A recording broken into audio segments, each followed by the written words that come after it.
हमारी प्रकृति है, लेकिन हम उससे अनजान हैं। अनजान होने के कारण हम खुद के ही अजनबी बने रहते और अपने इस एकांत को हम एक अपार सुंदरता देखने के बजाय हम उसे गलत समझ लेते, उसे अकेलापन मान लेते। अकेलापन यानी उदासी, खालीपन, जबकि एकांत यानी तुम्हारा अपना होना पूर्ण, स्वाभाविक, शांत। जैसे ही एकांत को तुम अकेलापन समझ लेते हो, सारा संदर्भ बदल जाता है। एकांत में गरिमा है, सुंदरता है, सकारात्मकता है।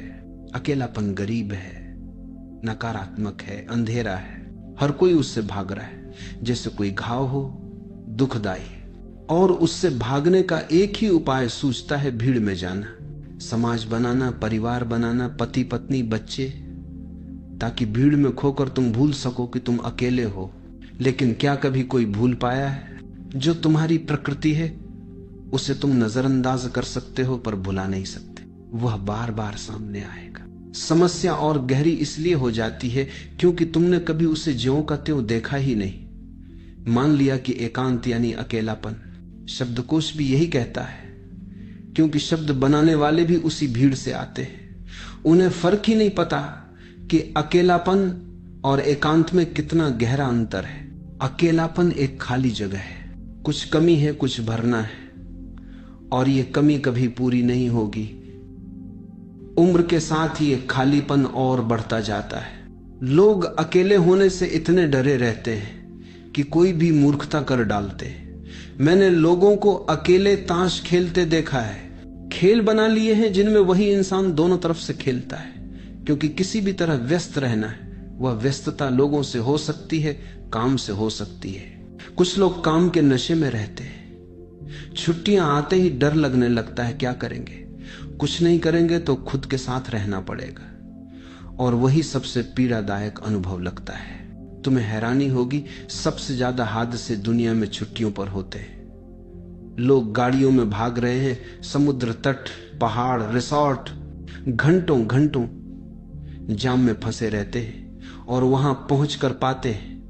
घर का पड़ोस तो इससे ज्यादा शांत था, भीड़ वहां भी पहुंच चुकी है। फिर ताश, शतरंज, टीवी, रेडियो, बस किसी तरह अपने आप से बचना है। औसत अमेरिकी 5 घंटे रोज टीवी देखता है। क्यों? सिर्फ इसलिए कि अपने साथ न रहना पड़े, क्योंकि अकेला होना डरावना लगता है। पर किसने कहा कि यह डरावनी चीज है? जिन्होंने अकेलेपन को जाना है उनका अनुभव बिल्कुल दूसरा है। वे कहते हैं इससे सुंदर, इससे शांत, इससे आनंददायक और कुछ नहीं। लेकिन तुम भीड़ की सुनते हो। भीड़ कहती है अकेला रहना नरक है, और भीड़ इतनी विशाल है कि कौन सुनेगा किसी बुद्ध या जरथुस्त्र की बात। लाखों लोग गलत हो सकते हैं, पर हमें लगता है इतनी बड़ी संख्या गलत नहीं हो सकती। और कुछ व्यक्तियों की सच्चाई हमें धोखा लगती है, पर सच्चाई यह है, किसी भी रिश्ते की जड़ अगर डर में है, अकेलेपन से भागने में है, तो उसमें तृप्ति कैसे हो? उसकी जड़ ही जहरीली है। तुम अपनी स्त्री से प्रेम नहीं करते, बस उसका उपयोग कर रहे हो ताकि अकेले न पड़ो। वह भी तुम्हारा उपयोग कर रही है उसी डर से। और फिर जो भी होता है, लड़ाइयां, झगड़े, वही प्रेम के नाम पर चलता है, क्योंकि कम से कम कोई है और तुम व्यस्त हो। तुम्हें अपने अकेलेपन का सामना नहीं करना पड़ रहा, लेकिन प्रेम संभव ही नहीं है, क्योंकि प्रेम की कोई बुनियाद यहां नहीं है। डर से प्रेम कभी उपजता नहीं। तुम पूछ रहे हो, आपने कहा हम अकेले पैदा होते हैं, अकेले जीते हैं, अकेले मरते हैं, फिर भी जन्म से ही हम दूसरों से जुड़ने की कोशिश क्यों करते हैं? ये जो दूसरों से जुड़ने की कोशिश है, यही तो पलायन है। यहां तक कि एक छोटा बच्चा भी कुछ न कुछ करने लगता है। अगर कुछ नहीं तो अपने ही पांव की अंगूठी चूसने लगता है। उससे कुछ हासिल नहीं होना, लेकिन व्यस्तता मिलती है, वो कुछ कर रहा है। तुम्हें रेलवे स्टेशनों, हवाई अड्डों पर छोटे छोटे बच्चों को देखना चाहिए, टेडी बियर पकड़े रहते हैं, बिना उसके सो नहीं सकते। अंधेरा आते ही अकेलापन और भयावह हो जाता है। वह खिलौना उनके लिए सुरक्षा है, जैसे कोई साथ हो। तुम्हारा ईश्वर भी इससे अलग नहीं, वयस्कों के लिए वही टेडी बियर है तुम जैसे हो वैसे जी ही नहीं सकते। तुम्हारे रिश्ते रिश्ते नहीं हैं, वे क्रूप हैं। तुम दूसरे का उपयोग कर रहे हो और साफ जानते हो वो भी तुम्हारा उपयोग कर रहा है। और जब तुम किसी को चीज में बदलते हो तो वहां सम्मान कहां बचता है? तुम पूछते हो हम प्रायः किसी एक विशेष व्यक्ति के प्रति घनिष्ठता क्यों अनुभव करते हैं? इसका मनोवैज्ञानिक कारण है। हर बच्चा मां बाप से पलता है। लड़का है तो मां से प्रेम करने लगता है, पिता से ईर्ष्या क्योंकि पिता प्रतिस्पर्धी है। लड़की है तो पिता से प्रेम करने लगती है, मां से नफरत क्योंकि मां प्रतिस्पर्धी है। यह कल्पना नहीं है, स्थापित तथ्य है। और यही जड़ में सारा जीवन दुख में बदल देता है। लड़का अपनी मां की छवि भीतर लिए चलता है, स्त्री का वही आदर्श बन जाता है। वह एक ही स्त्री को इतना निकट से जानता है, उसका चेहरा, उसके बाल, उसकी गर्माहट, सब कुछ मनोविज्ञान में छाप बनकर रह जाता है। लड़की के लिए भी पिता यही छाप छोड़ता है। बड़े होकर जब तुम किसी स्त्री या पुरुष से प्रेम में पड़ते हो, तुम्हें लगता है शायद ये मेरे लिए ही बना है, लेकिन कोई किसी के लिए बना नहीं। तुम्हें किसी खास व्यक्ति की ओर खिंचाव क्यों होता है? क्योंकि वह तुम्हारी छाप से मेल खाता है। वह स्त्री तुम्हारी मां जैसी झलक लिए है, वह पुरुष तुम्हारे पिता जैसी छाया लिए है, तभी तुरंत खिंचाव होता है। सोचना, तर्क करना, यहां कोई जगह नहीं। तुम्हारी छाप तुरंत सक्रिय हो जाती है। समुद्र तट पर कभी कभार मिलना, बाग में या सिनेमा में मिलना, वहां तक तो ठीक है, क्योंकि तुम एक दूसरे को पूरी तरह नहीं जानते। लेकिन भीतर तड़प है साथ रहने की। तुम विवाह करना चाहते हो, और यही प्रेमियों का सबसे खतरनाक कदम है। जैसे ही विवाह होता है, तुम दूसरे के पूरे व्यक्तित्व से रूबरू होते हो। हर पहलू पर आश्चर्य, यह तो वह नहीं है, क्योंकि वह तुम्हारे आदर्श से मेल नहीं खाता। समस्या और गहरी हो जाती है, क्योंकि वह स्त्री अपने पिता का आदर्श लिए बैठी है, तुमसे मेल नहीं खाता। तुम अपनी मां का आदर्श लिए हो, वह उससे मेल नहीं खाती। इसीलिए हर विवाह असफल होता है। केवल दुर्लभ विवाह असफल नहीं होते, और उन विवाहों से तो बचना ही अच्छा है, क्योंकि वे भी स्वस्थ नहीं, वे रोगी विवाह हैं। कुछ लोग सैडिस्ट होते हैं, दूसरों को दुख देने में आनंद लेते हैं। कुछ मसोचिस्ट खुद दुख पाने में सुख पाते हैं। अगर पति पत्नी इन दो श्रेणियों से हों तो विवाह सफल होगा। एक दुख देने में आनंद लेता है, एक दुख पाने में। ये मेल परिपूर्ण है, लेकिन सामान्यतः यह पता लगाना कठिन है कि तुम मसोचिस्ट हो या सैडिस्ट, और फिर अपने विपरीत को ढूंढना और भी कठिन। बुद्धिमानी यही होगी कि विवाह से पहले किसी मनोवैज्ञानिक से पूछो तुम कौन हो, और वह तुम्हें कुछ ऐसे पते दे सके जो तुमसे मेल खाते हो। कभी कभी संयोग से सैडिस्ट और मसोचिस्ट का विवाह हो जाता है, और वे दुनिया के सबसे सुखी लोग प्रतीत होते हैं, क्योंकि वे एक दूसरे की जरूरत पूरी कर रहे हैं। लेकिन कैसी जरूरत? दोनों ही मनोविकृत हैं, और उनका जीवन यातना ही है। अन्यथा हर विवाह असफल होगा। कारण एक ही है, वह गहरी छाप। विवाह में भी वह मूल कारण पूरा नहीं होता जिसके लिए तुम संबंध चाहते थे। तुम अपनी पत्नी के साथ और ज्यादा अकेले हो जाते हो जितने अकेले तुम अकेले में होते हो। पति पत्नी को अकेले कमरे में छोड़ दो, दोनों दुखी हो जाएंगे। सारा संघर्ष रिश्ते बनाने का, हजार कामों में उलझे रहने का, बस इस विचार से भागना है कि मैं अकेला हूं। यही साधक और सामान्य मनुष्य अलग हो जाते हैं। साधारण आदमी अकेलेपन को भूलने में लगा है, साधक अपने अकेलेपन को जानने में उतरता है। वह संसार छोड़ देता है, गुफाओं में चला जाता है, पहाड़ों पर, जंगलों में, सिर्फ अकेले होने के लिए।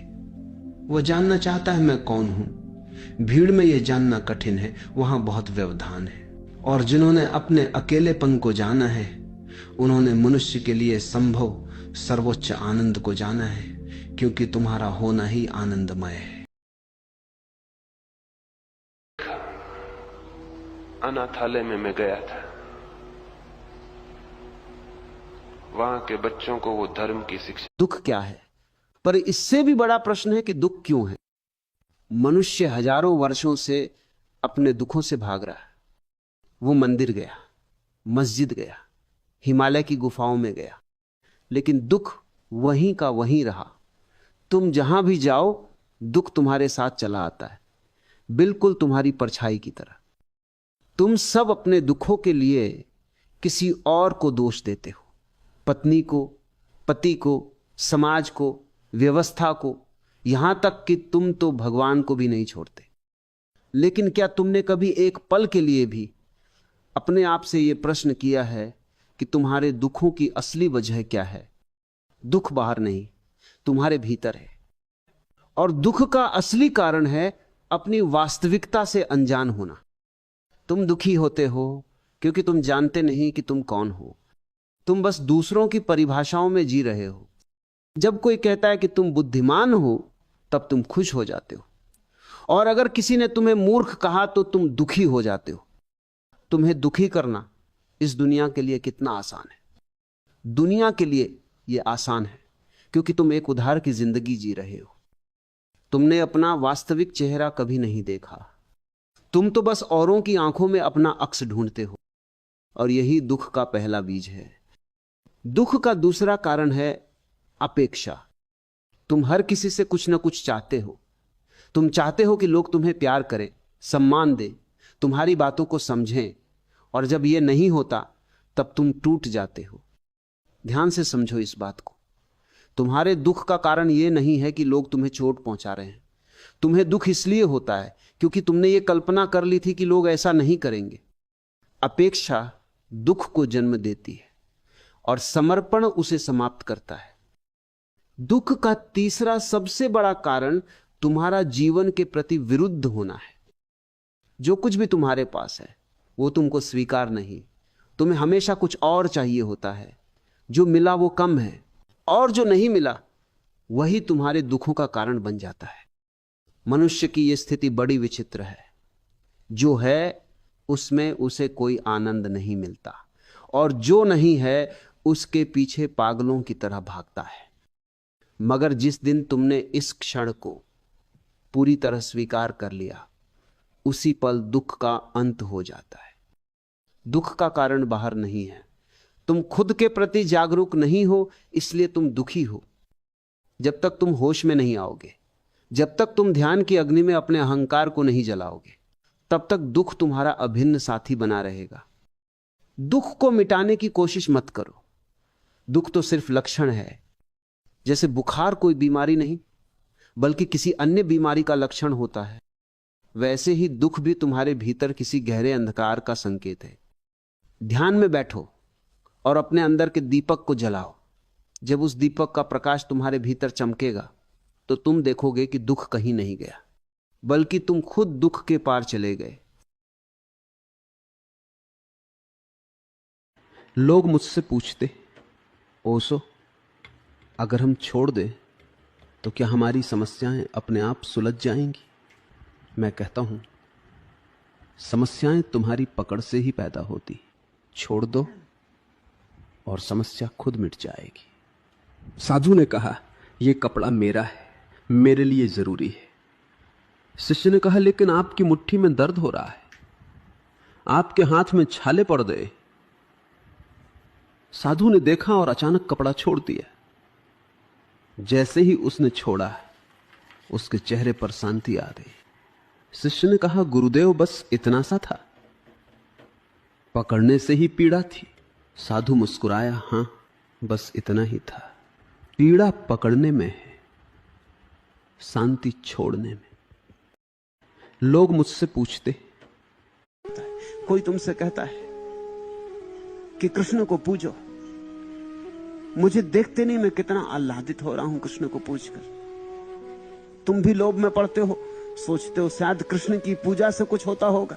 ध्यान रखना, कृष्ण का इसमें कुछ हाथ नहीं।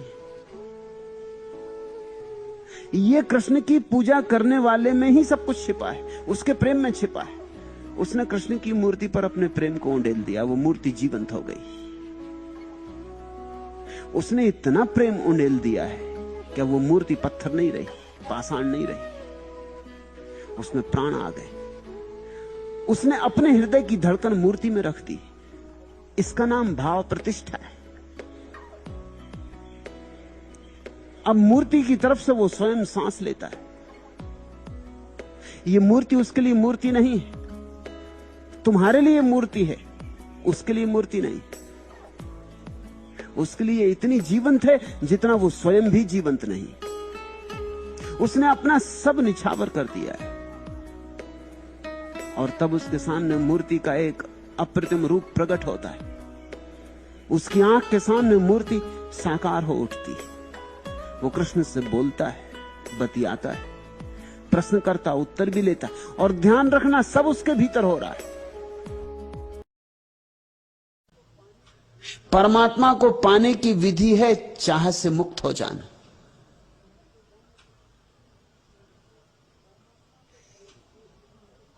थोड़ी देर को 24 घंटे में कम से कम इतना समय निकाल लो जब कुछ भी ना चाहो। उसी को मैं ध्यान कहता हूं। घंटे भर को, 2 घंटे को, दिन में या रात, सुबह या सांझ, कभी वक्त निकाल लो। बंद करके द्वार दरवाजे शांत बैठ जाओ, कुछ भी ना चाहो, न कोई मांग, न कोई चाह, शून्यवत, जैसे हो ही नहीं, जैसे मर गए, जैसे मृत्यु घट गई। ध्यान मृत्यु है, स्वेच्छा से बुलाई गई मृत्यु। ठीक है, श्वास चलती रहेगी सो देखते रहना, और छाती धड़कती रहेगी सो सुनते रहना, मगर और कुछ भी नहीं। श्वास चलती है, छाती धड़कती है, और तुम चुपचाप बैठे हो। शुरू शुरू में कठिन होगा, जन्मों जन्मों से विचारों का तांता लगा रहा है, वो एकदम से बंद नहीं हो जाएगा। उसकी कतार बंधी, क्यों बांधे खड़े हैं विचार। सच तो यह है, ऐसा मौका देख के कि तुम अकेले बैठे हो, कोई भी नहीं, टूट पड़ेंगे तुम पर सारे विचार। ऐसा शुभ अवसर मुश्किल से मिलता है, तुम उलझे रहते हो, काम है, धाम है, हजार दुनिया के व्यवसाय हैं, विचार खड़े रहते हैं मौके की तलाश में कि कब मौका मिले, कब तुम पे झपटे। लेकिन जब तुम शांत बैठोगे, ध्यान में बैठोगे, तो मिल जाएगा अवसर विचारों को। सारे विचार टूट पड़ेंगे, जैसे दुश्मनों ने हमला बोल दिया हो। कुरुक्षेत्र शुरू हो जाएगा। तरह तरह के विचार, संगत असंगत विचार, मूढ़तापूर्ण विचार, सब एकदम तुम पर दौड़ पड़ेंगे, चारों तरफ से हमला हो जाएगा। उसको भी देखते रहना, लड़ना मत, झगड़ना मत, विचारों को हटाने की चेष्टा मत करना, बैठे रहना चुपचाप, जैसे अपना कुछ लेना देना नहीं, निष्पक्ष, निरपेक्ष, असंग। जैसे राह के किनारे कोई राहगीर थक के बैठ गया हो वृक्ष की छाया में, और रास्ते पे चलते लोगों को देखता हो, कभी कार गुजरती, कभी बस गुजरती, कभी ट्रक गुजरता, कभी लोग गुजरते। उसे क्या लेना देना, कोई इस तरफ जा रहा, कोई उस तरफ जा रहा, जिसको जहां जाना जा रहा है, जिसको जो करना है कर रहा है। राह के किनारे सुस्ताते हुए राहगीर को क्या प्रयोजन? पापी जाए कि पुण्यात्मा, सफेद कपड़े कोई पहने जाए कि काले कपड़े पहने, स्त्री जाए कि पुरुष, जाने दो। जो जा रहा है, रास्ता चलता ही रहता है। चलते रास्ते से राहगीर जो थक के बैठ गया, उसे क्या लेना है? ऐसे ही तुम अपने चित्त के चलते हुए रास्ते के किनारे बैठ जाना, देखते रहना। कोई निर्णय नहीं, कोई पक्ष विपक्ष नहीं, कोई चुनाव ना करना। इस विचार को पकड़ लूं, उसको छोड़ दूं, ये आ जाए, ये मेरा हो जाए, ये ना आए, ये कभी ना आए, ऐसी कोई भावनाएं ना उठने देना। और धीरे धीरे, आहिस्ता आहिस्ता, एक दिन ऐसी घड़ी आएगी जब रास्ता सूना होने लगेगा। कभी कभी कोई भी ना होगा रास्ते पर, सन्नाटा होगा, अंतराल आ जाएंगे। उन्हीं अंतरालों में पहली बार तुम्हें परमात्मा की झलक मिलेगी, क्योंकि न कोई चाह, न कोई कल्पना, न कोई विचार। परमात्मा की झलक मिलेगी कहीं बाहर से नहीं, तुम्हारे भीतर ही बैठा है। विचारों की धुंध हट जाती है तो दिखाई पड़ने लगता है।